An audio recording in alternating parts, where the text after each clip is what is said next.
Marap sa impeachment court. Unang testigo, NBI agent, iniharap ng prosekusyon sa witness stand kaugnay ng umano'y banta ni VP Sara na ipapapatay sina PBBM, First Lady at dating Speaker Romualdez.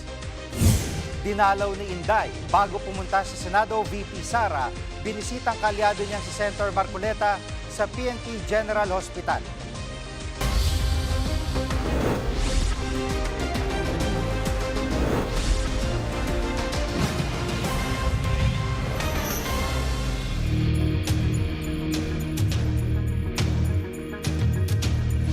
Nagpunta si Vice President Sara Duterte sa Senado ngayong araw pero hindi para dumalo sa impeachment trial. Marian, ano ang naging pakay dyan ng Vice President? Yes, JG, pumuntang rito sa Senado si Vice President Sara Duterte hindi para dumalo dun sa kanyang impeachment trial kundi para pulungin yung kanyang defense team. Bandang tanghali nga kanina nang dumating dito sa Senate building si Vice President Sara Duterte at kanina dumiretso siya dun sa isang kwarto kung saan nagpapa-press con ang defense team. Hindi siya nagpa-unlock kumbaga ng mga tanong mula sa media pero nagbigay siya ng maiksing mensahe tungkol dito sa madugong impeachment trial laban sa kanya. Pakinggan po natin itong pahayag ni Vice President Sara Duterte. In this bloodbath and bludgeoning, I will be blooded but unbowed. Maraming salamat.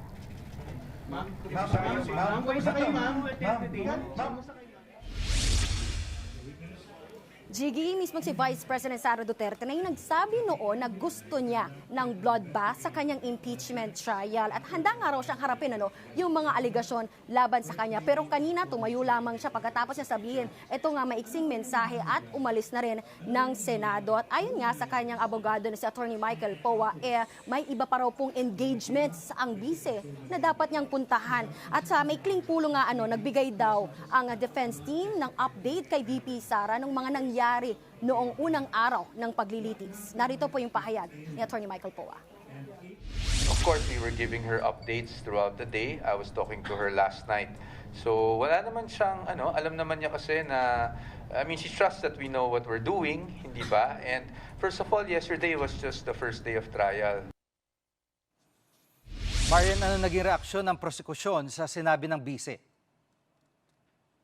Jiggy, bumuelta nga riyan yung House Prosecution Panel. Giit po ni Bicol Soro Party List Representative at House Prosecutor Terry Ridon, hindi naman cheerleader ng defense team si VP Sara, kundi siya po mismo yung nasasakdal. Pinapakita lang din daw nito yung hindi na naman pagsipot ni VP Sara dito sa kanyang paglilitis, yung level ng respeto niya sa Senate Impeachment Court. Narito po yung pahayag ni Bicol Soro Representative Terry Ridon. You cannot have a bloodbath from the sidelines. You cannot have a bloodbath from through proxies, no? Hindi po pwedeng mga abogado lang yung po humarap po sa paglilitis. Humarap po kayo sa paglilitis, harapin po ninyo yung katotohanan. Think instead of invictus, kailangan maghanda papuntang convictus. Jiggy, sinigundahan nga rin niya nung tagapagsalita ng House Prosecution Panel na si Kabataan Party List Representative Rene Co. Giit po ni Co, hindi naman interesado ang publiko dito sa status update ni VP Sara. Ang dapat daw gawin ng bise humarap at sagutin ang mga aligasyon laban sa kanya. Pakinggan po natin itong pahayag ni Representative Rene Co. 2 years nang tinatanong ng taong bayan. Ang biktima dito ay ang taong bayan. Ang biktima ay ang mga hindi nabigyan ng sapat na serbisyo, sana nabigyan ng mas maraming classrooms, ng scholarships, ng serbisyong pang-edukasyon o kaya naman pang-kalusugan na sana napunta doon ang pera but instead it went to the confidential and intelligence funds. Up until now, hindi pa rin nasasagot kung nasaan siya. Jiggy, ang ipinagtataka naman ni House Prosecutor at Akbayan Party List Representative Shell Joke, bakit puro bloody umadugo na lang yung script nito ni VP Sara? Giit niya, impeachment trial po ito at hindi action movie. Ang tanong daw ng taong bayan, sasagutin ba ng bise itong mga aligasyon laban sa kanya o puro drama na lang? Kung matatandaan din natin, Jiggy, since last year pa nga nung may impeachment trial at itong mga impeachment proceedings sa Kamara, even months before sa House Committee on Justice ilang beses na nagpapadala, kumbaga na subpoena itong Committee on Justice para padaluhin itong si Vice President Sara Duterte sa kanilang mga pagdinig. Pero ilang beses din silang inisnob ng bise. At kahit mismo si Pangulong Bongbong Marcos, hinimok na rin, humirit siya na dapat daw personally na mag-appear nga itong si VP Sara para masagot nga itong mga aligasyon laban sa kanya. Jiggy. Marian, medyo matagal-tagal pa ang tatakbuhin nitong trial. Sa mga susunod na araw, may info ka ba kung dadalo o pupunta ulit dyan si Vice President Sara? Nako, Jiggy, pala isipan pa nga rin yan, kung dadalo pa ba ulit or dadalo ba, haharap ba mismo sa paglilitis itong si Vice President Sara Duterte. Pero nauna naman ang sinabi ni Attorney Michael Poe, ilang beses na paulit-ulit na sinasabi na si VP Sara daw ay handa namang dumalo sa paglilitis kung kinakailangan. Pero sa kung kailan yan ay aalamin pa nga natin. Pero nauna na nga rin sinabi po ni Attorney Poe na legal strategy daw nila muna yung wag padaluhin ang bise sa ngayon. Jiggy. Paano yung impeachment court? Kaya ba siyang papuntahin dyan sa trial?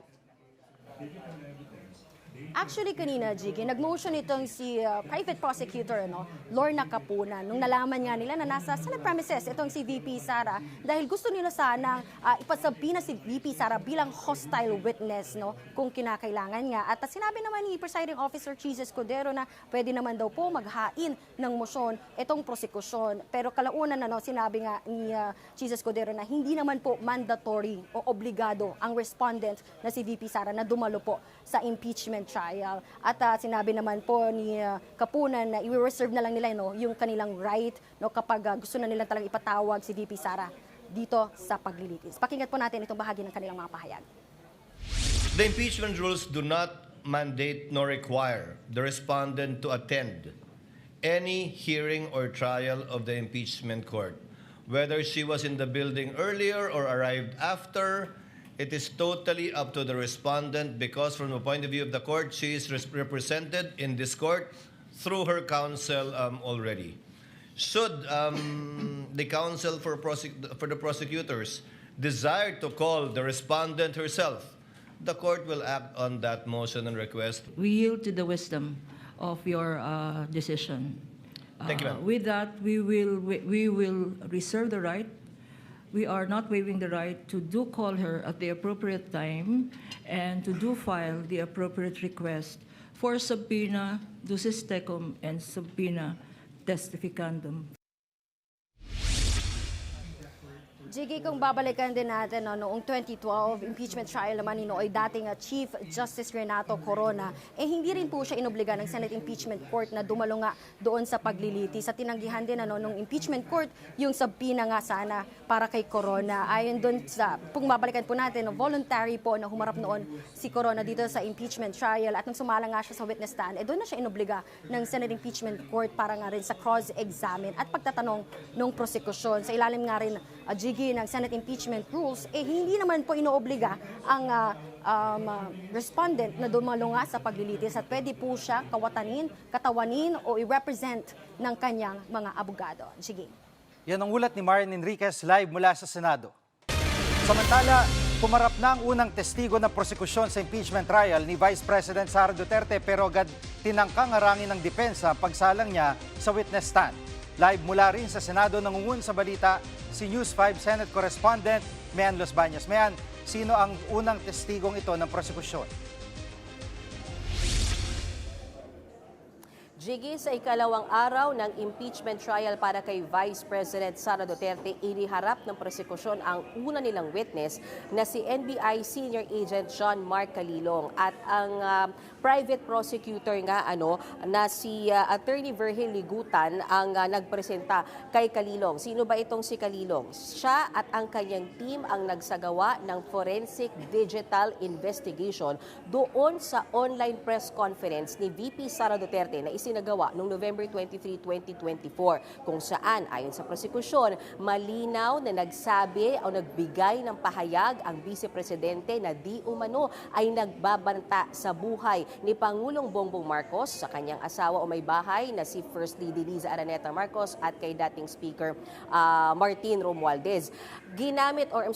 Pinaupo bilang witness ng prosekusyon itong si Calilong para patatagin at suportahan yung Article 4 na yung Article 4 ng impeachment case ni VP Sara Duterte na pumapatungkol sa grave threat at inciting to sedition laban sa gobyerno na di umano ay isinagawa ni VP Sara Duterte. Balikan natin yung bahagi ng paglilitis na yan. Panoorin natin to, Jiggy. Partikular na sinabi sa publiko ng Vice Presidente na may kinontrata na siyang tao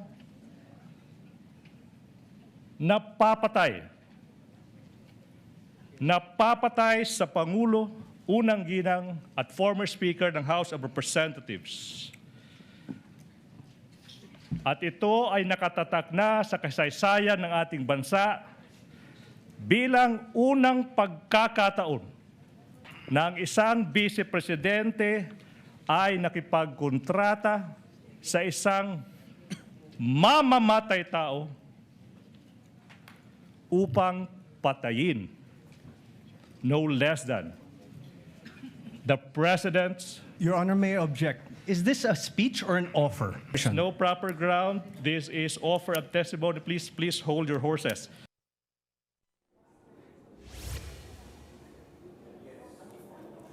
Jiggy, agad sinubukan. Alam mo, Jiggy, umpisa pa lang nitong second day ng impeachment trial, talagang mayat-maya yung pag-object ng defense team dito sa prosecution, yung kanilang presentation of evidence. Kaya nga simula pa lang ay nag-object na at sinubukang harangin ng defense lawyer na si Attorney Carlo Joaquin Narvasa yung pag-testify ni Calilong. Ayon kay Attorney Narvasa, hindi kasi kasama ang kanyang pangalan doon sa original complaint na ipinasa sa Kamara. Bagamat kasama ang kanyang pangalan doon sa pre-trial brief. Again, Jiggy, balikan natin yung bahagi na yan ng paglilitis ngayong hapon. May we move for the exclusion of Agent Calilong for being not previously attached to the Cebalya and Cabrera complaints, as well as exclusion on the ground that he was not included in the articles of impeachment transmitted to the Senate Impeachment Court. The Cebalya complaint already lived its natural life. Your Honor, this is the impeachment proceeding of the articles of impeachment filed by the House of Representatives. Cebalya et al. Is done. That should not be a proper objection. I have been practicing for quite some time. I don't see that. Your Honor, may I allow to reply also? Can I finish? It's not a ground. And in fact, Your Honor, please, to settle the matter, this witness is listed in the pre-trial. At may naging desisyon ng impeachment court sa motion ng defense?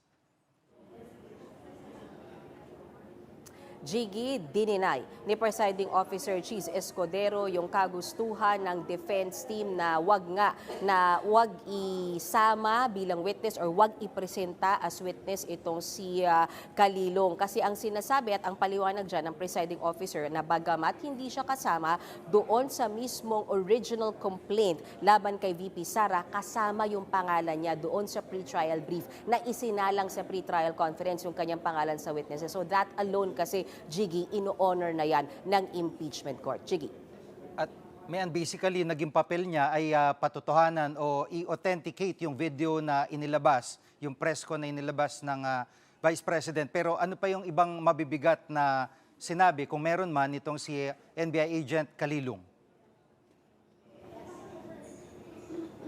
At the start kasi nung pinaharap sa witness stand or isinalang sa witness stand itong si Calilong, binild up ng prosecution. Ganon yung naging strategy nila. Binild up nila yung credibility ni Calilong na hindi siya basta-bastang NBI agent. Trained siya at meron siyang sapat na pag-aaral para nga daw makapag-authenticate ng video, particularly yung inimbestigahan nga niyang video kung saan naglalaman ng online press conference ni VP Sara Duterte. Kaya kabilang nga raw sa ginawa nito ni Kalilong ay nag-request siya na ma-preserve yung video na yan mula sa Meta na siyang developer ng Facebook. Pangalawa ay isinave niya nga daw sa flash drive yung mismong video na yan kung saan sinasabi ng prosekusyon ay siyang nagbibigay ng malakas na suporta sa Article 4 ng impeachment kaugnay doon sa grave threat o pagbabanta di umano sa buhay ng Pangulo na sinabi sa loob ng online press conference na yan. Balikan ulit natin, Jiggy, yung bahagi ng paglilitis na yan.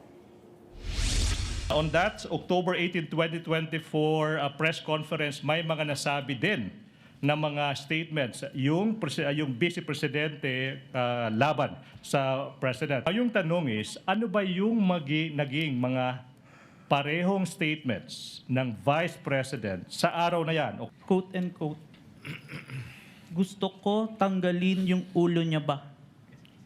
I just imagine myself cutting his head. So doon na-realize ko, toxic na, di ba? Ganyan na yung imagination mo. Sinasakal mo na yung tao. And then, I said, this is over. Kaninong ulo ba yung nire-refer ng Vice President na gusto niyang tanggalin? The President, sir. Ulo ng Presidente. Yes, sir. At mayan yung pinag-uusapang video ay pinakita ba sa trial kanina? Nako, Jiggy, oo, pero itong nakaraang, I think, 1 hour, almost an hour, yung ginugol nga sa pagtatalo, dahil talagang mayat-maya yung pag-object ng defense team doon sa mga ebidensya na ipinipresenta ng prosekusyon sa pamamagitan ng kanilang testigo na si Kalilong. Partikular, mula doon sa flash drive, mula doon sa request sa Meta, hanggang doon sa mismo, kasi nakaselo yung flash drive hanggang sa pagbubukas ng flash drive, talagang ino-object yan ng defense hanggang mapunta sila doon sa punto na ipalabas yung laman ng flash drive. Kasi ang sinasabi dyan ng prosecution ay material evidence for them na malaman since andyan existing yung flash drive kung saan yung recording ng online press con ni VP Sara, kung saan naglalaman di umano ng pagbabanta sa buhay ni Pangulong Marcos, dapat lang na ipalabas ito. So again, inobject ulit yan ang depensa, Jiggy, dahil ang gusto kasing mangyari ng prosecution, Jiggy, to start off ay 2 hours and 26 minutes kasi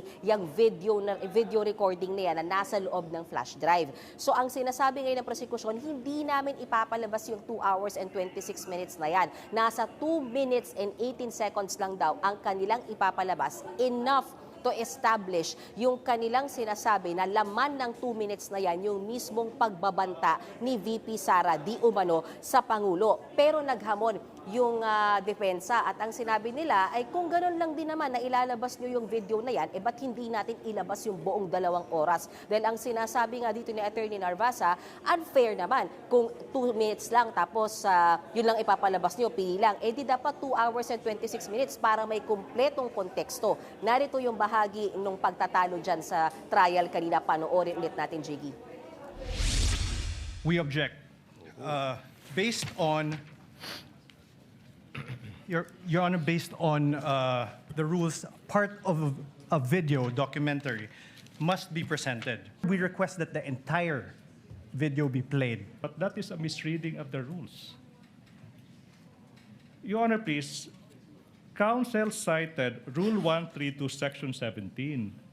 With all respect to the defense, that doesn't serve your interest. It serves the interest of the prosecution. So we invoke, Your Honor, please, the ruling that it is for the prosecution to decide what to present, when to present, how to present, and whether to present at all.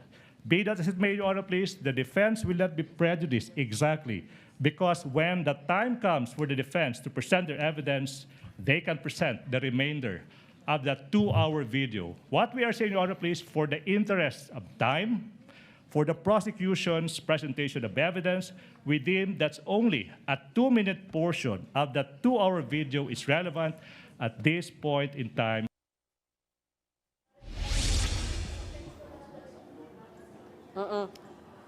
Jiggy, si Senator Alan Cayetano mismo, tumayo siya at sinabi niya, umaayon siya doon sa depensa na para buo yung konteksto ng kwento, bakit daw hindi na lang ipalabas yung buong 2 oras na video na yan ng online press conference ni VP Sara Duterte. Pero sa huli, Jiggy, ang naging desisyon ng presiding officer na si Senator Jesus Codero, payagan ang prosekusyon doon sa kanilang desisyon na 2 minuto lang ang ipalabas from the 2-hour 26 minutes na video na yan. And payagan din yung defense team when the time comes na sila na yung magpipresenta ng ebidensya, kung gusto nilang ipalabas yung 2 hours and 26 minutes na video na yan, so be it, ipalabas din nila. Narito ang bahagi ng pahayag ni Presiding Officer Senator Jesus Codero. Should the counsel for the respondent rather, decide as it has manifested to present the entire video, this court shall allow it. We will not interfere with how each party or either party presents their case. With a caveat, a portion of an entire video being presented is not only to save on time, but also to be able to support the allegations from the point of view of the prosecution insofar as their articles of impeachment is concerned. No need to say that the counsel for the respondent will also present the evidence that they deem best that will prove the innocence of the respondent in this case.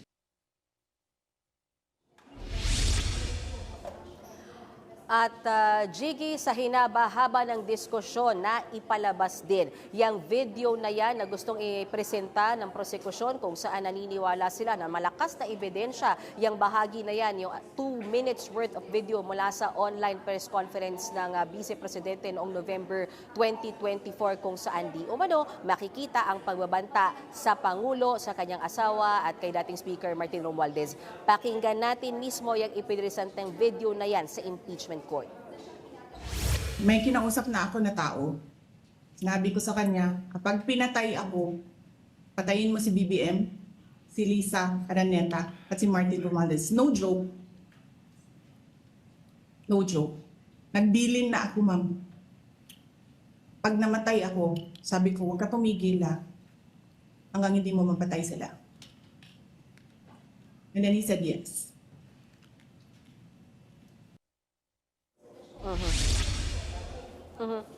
Jiggy, bukod sa video na yan, nagpalabas pa ng isang video ang prosekusyon kung saan naglalaman naman ang sinabi ni Vice President Sara Duterte na gusto niya raw pugutan ng ulo si Pangulong Bongbong Marcos. So for day 2, just a konting-konting recap lamang, for day 2 nakapagpresenta na ng unang witness ang prosekusyon. We're expecting 2 witnesses for today para pa rin sa Article 4 o kaugnay nga doon sa grave threat laban sa Pangulo. At dahil alas 2 ng hapon nagsimula, we're expecting na matatapos ito by around 10 or 11 p.m. Depende sa haba ng tanungan dahil from 2 o'clock, umaapat na oras na yung prosekusyon sa pagtatanong sa kanilang witness. And let's not forget, magko-cross-examine pa yung defense team and then magpepresenta pa ng isang witness, Jiggy. So marami tayong antabayanan hanggang mamayang gabi. Yan muna ang latest mula dito sa impeachment trial day 2. Balik sa'yo, Jiggy. At 90 days pa, Mean, maraming salamat. Mean Los Baños, live mula sa Senado.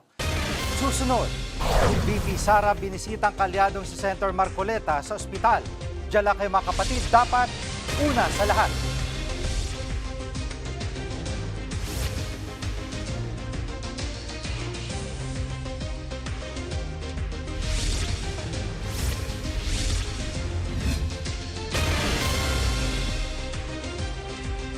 Pinalaw ni VP Sara ang kalyado niyang si Senator Rodante Marcoleta sa PNP General Hospital. Doon nagpalipas ang gabi ang senador matapos arestuhin sa kasong plunder kahapon. Live mula sa TV5 Media Center, nangungun sa balita si News 5 Justice Correspondent Camille Samonte. Camille, una sa lahat, kumusta na si Senator Marcoleta? Jiggy, stable o maayos naman ang kondisyon ni Senator Rodante Marcoleta matapos nga siyang maaresto kahapon. Ayon sa PNP Health Service, bandang alas 7:30 ng umaga siya dinalaw ni Vice President Sara Duterte. Tanging mga miyembro ng pamilya at mga abogado lamang ang pinapayagang bumisita sa senador. Gayunman, pinayagan pa rin ng BNP na madalaw siya ni VP Sara. Walang impormasyon kung ano ang napag-usapan ng dalawa.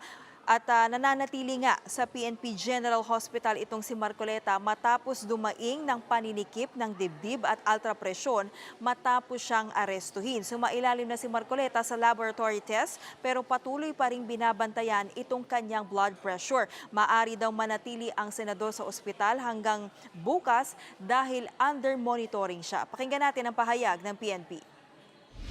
Sa ngayon po, pwede po nating masabing stable, pero according po dun, considering po yung age niya at saka po yung mga symptoms po niya ngayon and kahapon previously, so nandun po tayo sa stage na monitoring pa po yung patient po ngayon kasi hindi po natin alam kung yung hindi pa po stable yung blood pressure po niya sa ngayon. Camille, kailan inaasahang harap muli sa korte si Senator Marcoleta? Gigi, oras na payagan ng doktor ng PNP General Hospital na makalabas ng ospital itong si Marcoleta ay dadalhin siya muli sa Sandigan Bayan. Doon ipoproseso yung return of warrant. Pagkatapos niyan, ilalabas ng korte itong commitment order at para madala na nga siya sa New Quezon City Jail kung saan siya ikukulong. Wala pang petsa, wala pang pinal na petsa kung kailan gagawin itong arraignment o yung pagbasa ng sakdal kina Marcoleta at mga kapwa-akusado niya. Posibleng talakayin muna ng korte itong inihain nilang mosyon na ipabasura ang kaso plunder bago ang arraignment. Gigi. Ilalaban ba ng kanyang mga abogado na mabigyan siya ng makapagpiyansa si Senator Marcoleta? Gigi, kahit nga mga non-bailable yung kaso ay isa sa mga legal na remedyo yung pwedeng i-avail ng akusado yung paghahain ng petition for bail. At sa ilalim kasi ng batas, may karapatan ang lahat ng akusado na humiling na makapagpiyansa bago mahatulan sa kaso. Pero titignan ng korte, Gigi, kung malakas ba o hindi ang ebidensya laban sa akusado. Kapag mahina ang ebidensya, may pagkakataong pinapayagan ng korte ang akusado na makapagpiyansa. Gigi? At yung mga kapwa-akusado ni Marcoleta, anong update sa kanila, Camille? Gigi, hawak na rin ng mga otoridad ang negosyanteng si Aristotel Veray. Isa siya sa mga sinasabing campaign contributors ni Marcoleta. Inaresto siya ng PNP CIDG sa Quezon City kagabi at dinala siya kanina sa Sandigan Bayan para nga iproseso yung kanyang return of warrant. Matapos niyan ay dinala siya sa New Quezon City Jail kung saan din nakakulong yung iba pang mga akusado na sina dating Congressman Mike Defensor at ang negosyanteng si Joseph Espiritu. Yan muna ang latest. Balik sa'yo, Gigi. Yan ang ulat ni Camille Samonte live mula sa TV5 Media Center. Susunod, mga taga-suporta ni VP Sara nagprotesta sa labas ng Senado. Huwag kang bibitiw, dapat una sa lahat.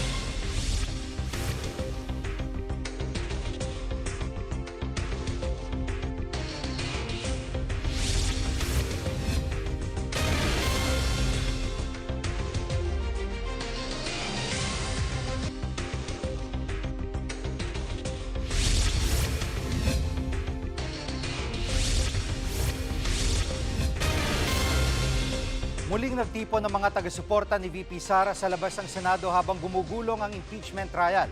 Live mula sa Pasay, nangunguna sa balita si Ian Suyo. Ian, kumusta naging kilos protesta kanina dyan?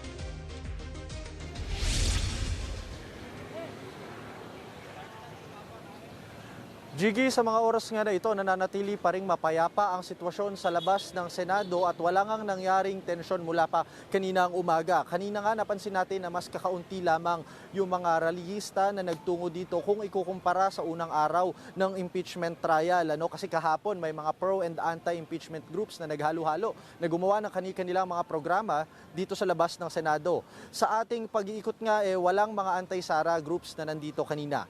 Kanina may naabutan tayo mga pro-Duterte supporters na pumuesto sa harap ng Senado at ang ilan nga sa kanila may bitbit pang placard at watawat ng Pilipinas. Kalaunan nga lang, pinaalis sila ng mga otoridad. At narito ang kanilang mga pahayag ng ating silang kausapin kanina. Everyday po yung pinagilaganin po kami. Piniclearing kami. Kasi siyempre po yung obstruction daw kami sa kalsada. Hindi daw magandang tignan. Karapatan niya po yung umattend o hindi. Kaya kami 16 lawyers eh. That's her, niya yung prejudice niya na kung gusto niyang umattend. Sarili namin pera ginagastos namin dito. Mahal namin ang mga Duterte. At iyan, kumusta ang latag ng seguridad sa paligid ng Senado ngayong ikalawang araw ng impeachment trial?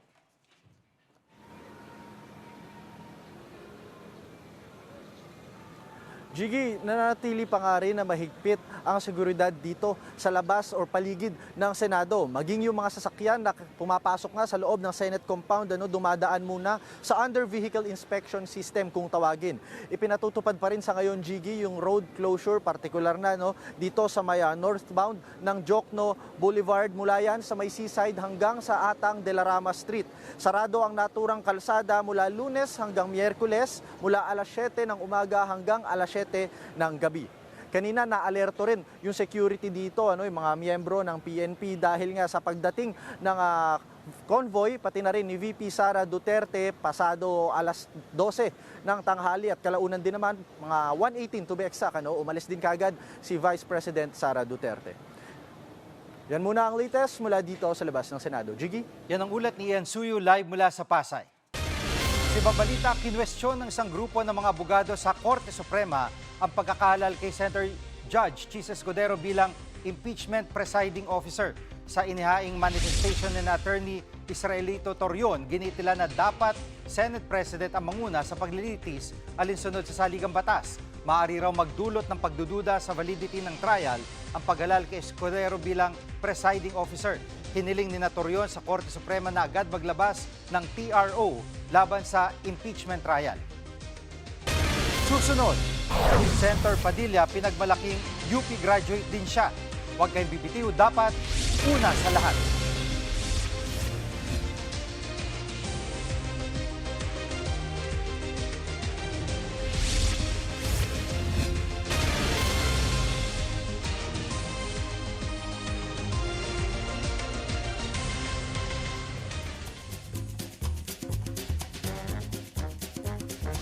Pahabol mga kapatid, hindi nagpauli si Senator Robin Padilla sa kapwa niya Senator Judges sa impeachment trial ni VP Sara. Hirit ni Padilla, katulad ng kanyang mga kasamahan, nakapagtapos din siya sa universidad.